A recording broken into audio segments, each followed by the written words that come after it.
আমি এখন কথা বলছি নিরুপমা রহমানের সাথে, যিনি সুদূর অস্ট্রেলিয়া থেকে এই বইমেলায় যোগ দিতে এসেছেন, যিনি আমাদের কাছে অত্যন্ত পরিচিত, অত্যন্ত হৃদয়ের মানুষ বলবো এই জন্য যে তার গানের মাধ্যমে তিনি এই নিউ ইয়র্কবাসীর অনেকেরই মন জয় করেছেন ইতিমধ্যেই। এই বইমেলা সম্পর্কে তার অনুভূতিটা আমরা জানতে চাই। নিরুপমা রহমান। বইমেলা তো একটা প্রাণের মেলা, এখানে এলে মনে হয় জগতের আনন্দযজ্ঞে আমার নিমন্ত্রণ। তো এবার আরেকটু বিশেষ, কারণ এবার শুধু গানই গাইছি না, আমার বইটাও ছিল। তো পাঠকদের সাথে কথা বললাম, সেমিনারে কথা বললাম, কত মানুষের সাথে আলাপ হলো। এই এক অদ্ভুত মিলন মেলা।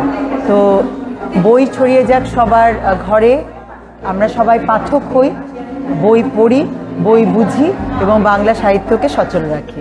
আপনি তো আরো একবার এসেছিলেন যতটুকু আমার মনে হয় 2022 সালে, এবং এই 2 বছরে আপনি কি পরিবর্তনটা মনে হলো আপনার? কারণ আমার মনে হয় 2022 সালের পর থেকে আপনার একাধিকবার নিউ ইয়র্কে আসা হয়েছে বিভিন্ন কারণে। আপনার কাছে কেমন মনে হচ্ছে এই বই? আমার কাছে ব্যক্তিগতভাবে বলতে গেলে যে অনেক পরিচিত মুখ। 2022-এ অচেনা মুখের ভিড় বেশি ছিল, আর এবার আসবার সময় মনে হলো নিজের আরেকটা শহরে ফিরে যাচ্ছি।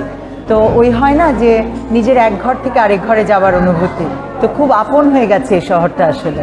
তো খুব ভালো লাগছে। ভালো থাকবেন। নিশ্চয়ই, আবার দেখা হবে। Thank you.